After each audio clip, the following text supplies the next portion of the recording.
আল্লাহ যদি জিজ্ঞাসা করে এত জোরে কেন ডাকলি, মালিক 24 ঘন্টা অক্সিজেন দিয়া সুরক্ষিত করো। ভিতরের মনটা বলল একবার তোমারে মন গোরা ডাকি, একবার। কি মজমা রাগ হয়ে গেল? কয়জন আছে ডেলি একবার আল্লাহ?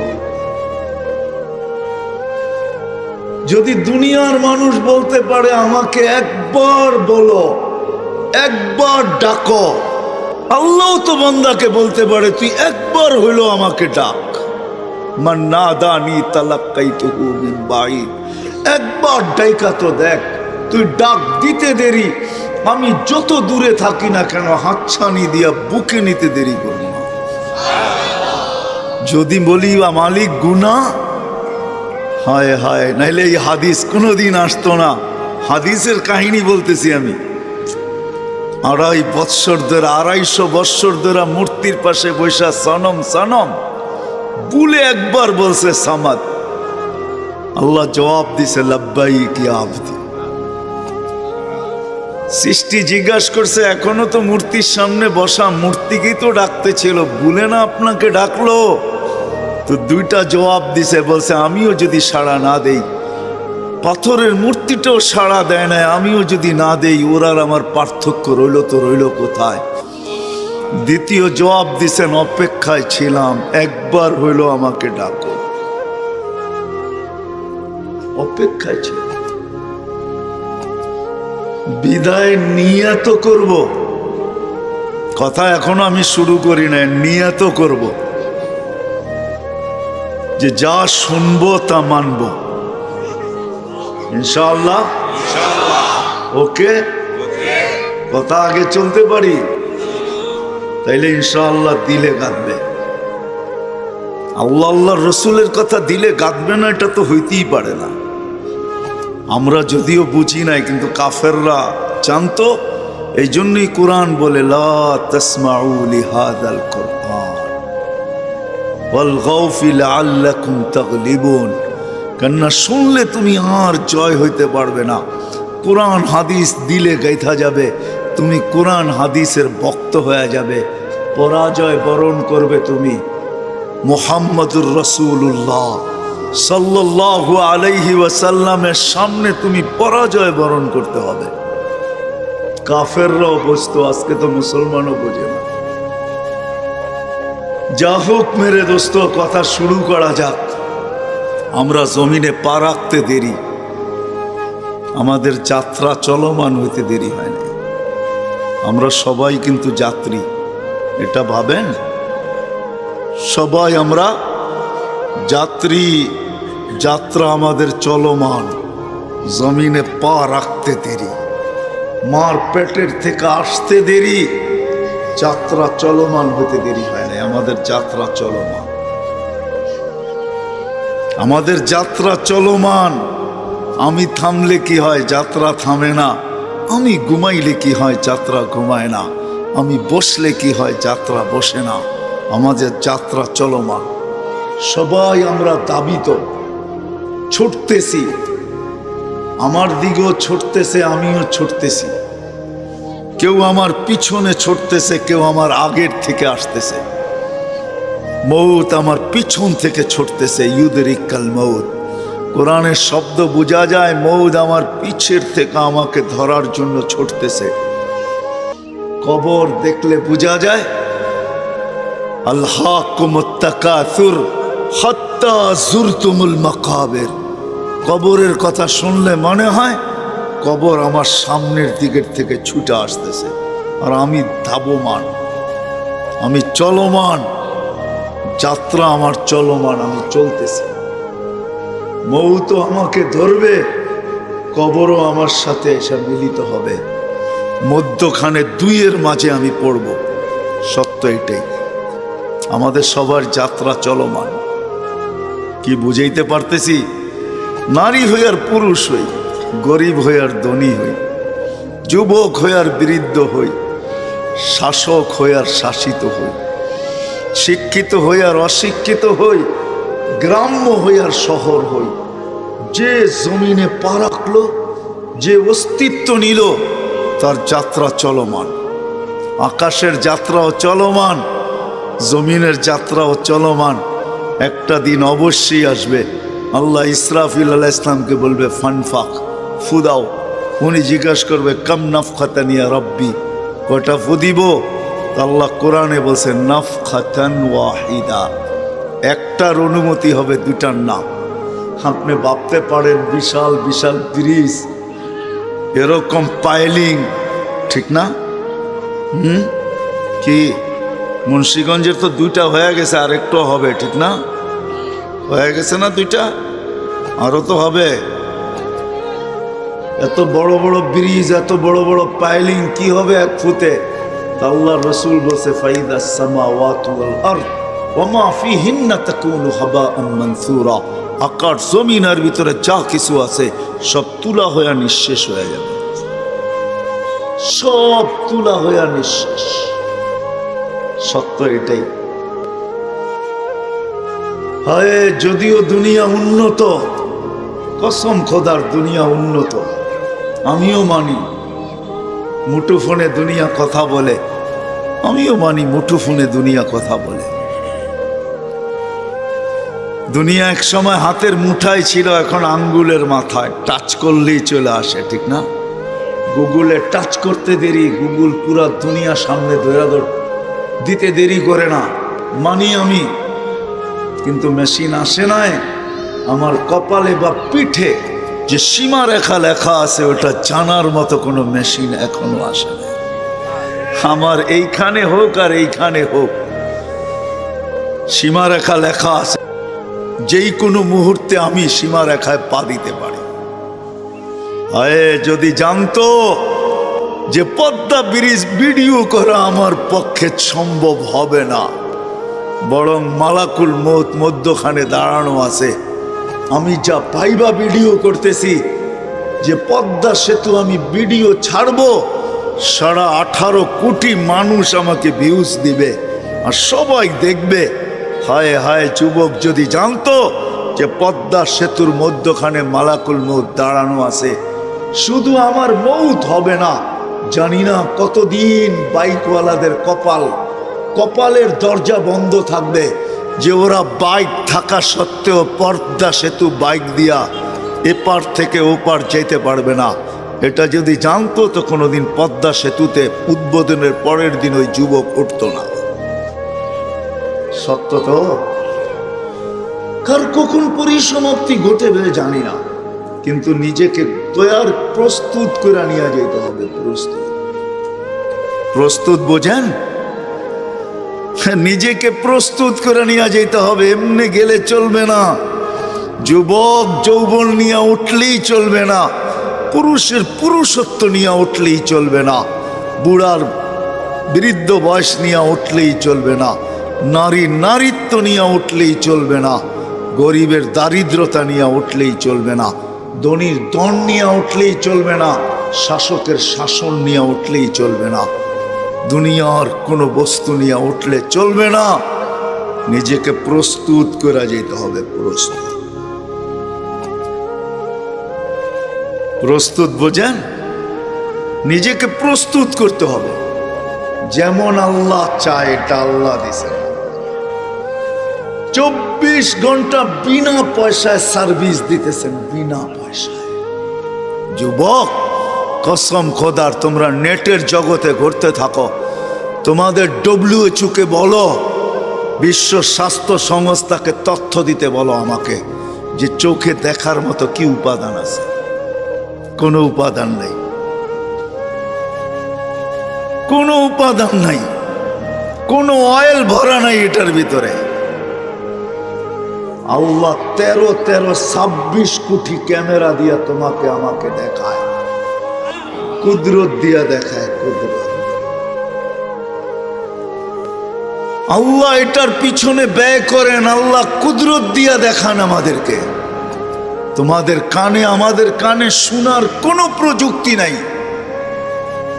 আল্লাহ কুদরত দিয়া শোনায়।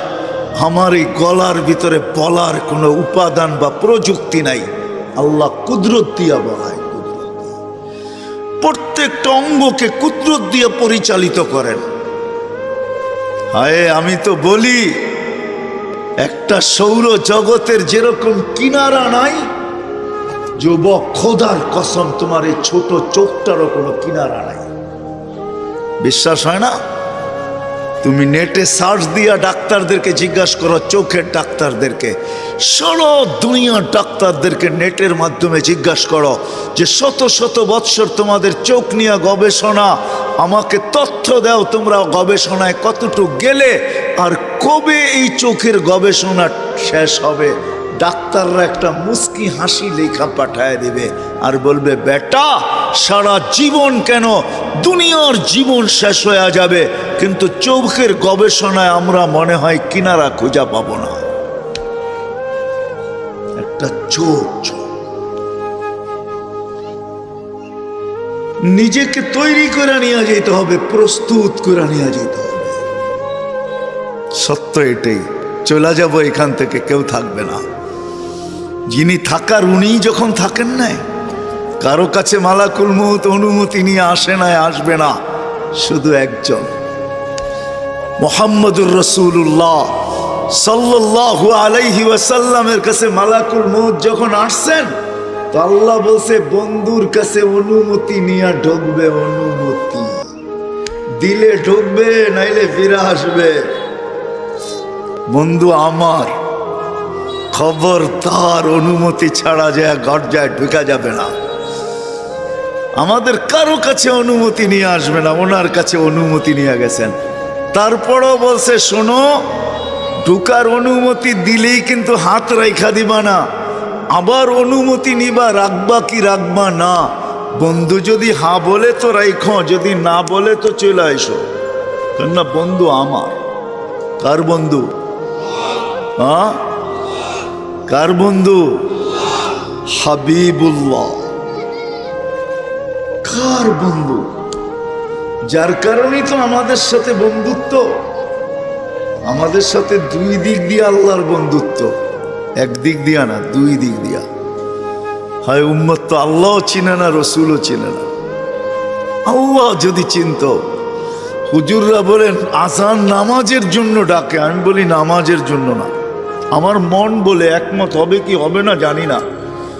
ভালোবাসা এতটুকুই, রাতটা যখন পার হয়ে যায়, সুবে সাদেকটা যখন উঠে, তা আল্লাহ বলে, আয়, কত লম্বা রাত পার হয়ে গেছে, তোর সাথে আমার সাথে কথা হয় নাই, তুই ঘুমের করেছিলি, জলদি ওঠ, আয় আমার সাথে একটু কথা বল।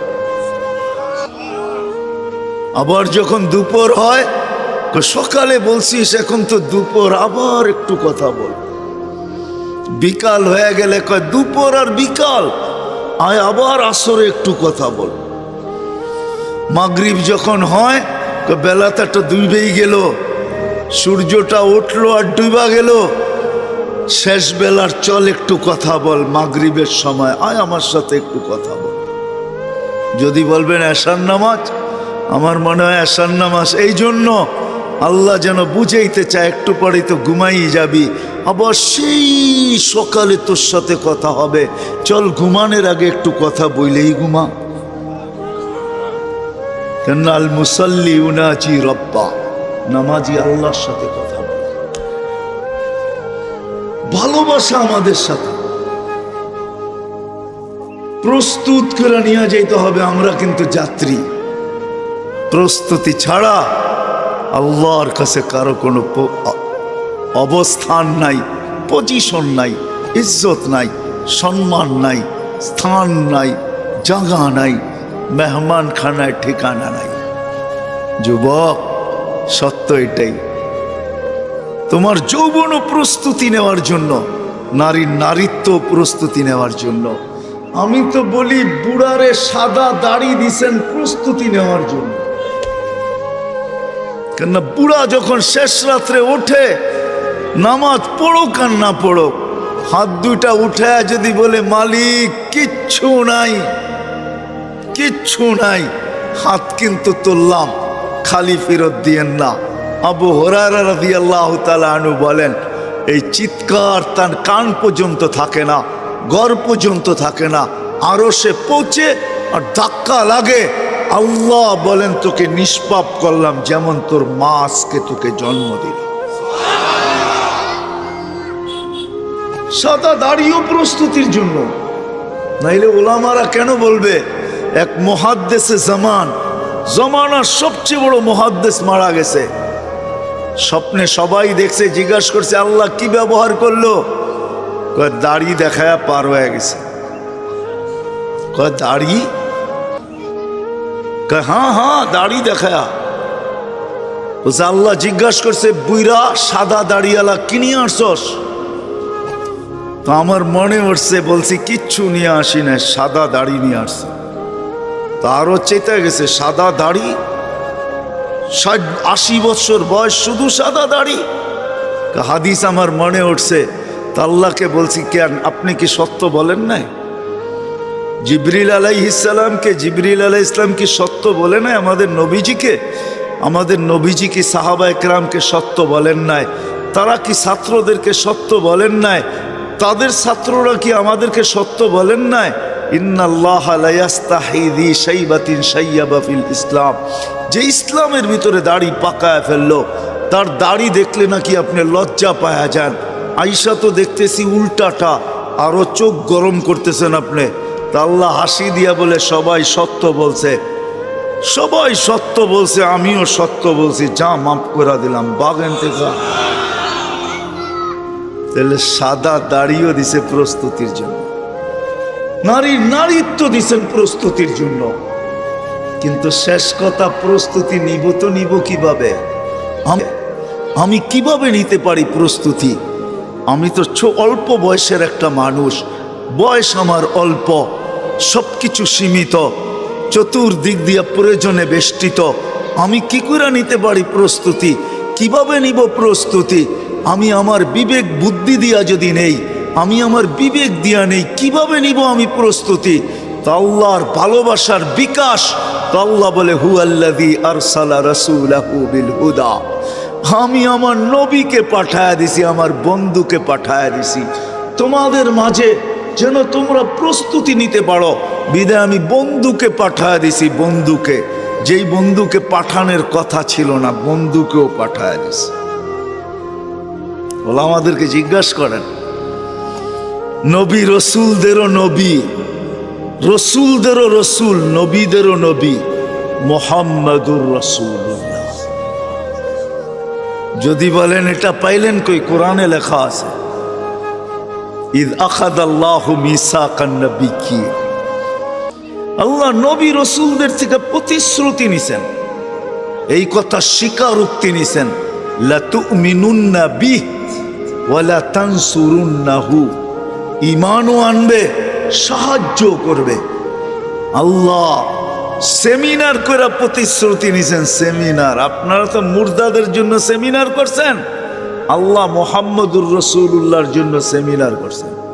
সব নবী রসুলদেরকে ডাইকা বলছেন আমার বন্ধু আসতেছে, কিন্তু ঈমান আনবে, তোমাদেরও ইমাম। হায় হায় হায়, ওই মুহাম্মদুর রাসূলুল্লাহ সাল্লাল্লাহু আলাইহি ওয়াসাল্লাম আসছেন। আমি অনেক দূর থেকে আইসা হারায় গেছি, আজকে আমি চুল কাটতে আসছি বটে, তোমাকে দিয়া কাটাবো বটে, কিন্তু আজকে আমার চুলটা আমার নবীর স্টাইলে কাটবো, আমার নবীর স্টাইলে কাটবো, নবী যেইভাবে কাটতে বলছে। যদি জিজ্ঞাসা করে এতদিন তো অনেক স্টাইল চয়েস করলা, আজকে নবী কেন? বলছে একদিন হইলো আমি কাইটা রাইখা দিব, কিয়ামতের দিন যখন দেখা হবে তখন আমি হাত বাড়ায়া বলবো আপনার স্টাইলে একদিন চুল কাটছি, আমাকে কি দিবেন দেন।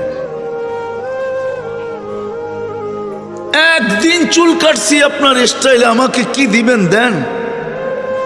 অথচ যেই রসুল 23 বছর চোখের পানি শুকায় নাই।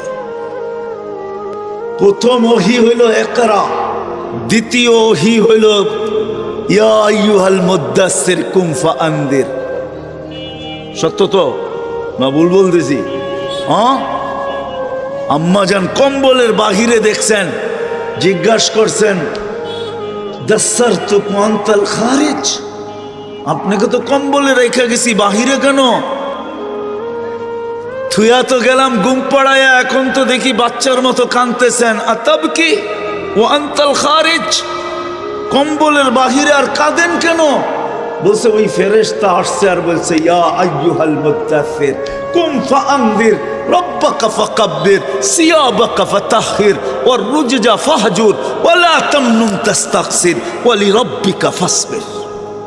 ওই ফেরেশতা আয়েশা বলতেছে মানুষকে প্রস্তুতি করানোর জন্য, খাদিজা মান আদু ওয়া মান ইউজিব মক্কা কুল্লুহু মুশরিক, পুরো মক্কা তো আমার বিরুদ্ধে, আওয়াজ দিতে দেরি, ফাটা পড়তে দেরি হবে না, এক আল্লাহর কথা মানবে না। খাদিজা আমি কাকে দাওয়াত দিব, কে আমার কথা মানবে? তো বাচ্চার মতো কাঁদতেছিলেন। আমার মনে হয় খাদিজা রাদিয়াল্লাহু তাআলা আনহা আম্মা জান উঠায়া নিয়া বুকে নিয়ে তারপরে বলছেন আনতা আউয়ালা দাঈ ওয়া আনা আউয়ালা মুজিবা, আপনি আমাকে দাওয়াত দেন, আমি গ্রহণ করব, কেউ করুক আর না করুক। ওই দিন থেকে কান্না। যেদিন দুনিয়ার থেকে বিদায় নিতেছেন ওদিনও চোখে পানি।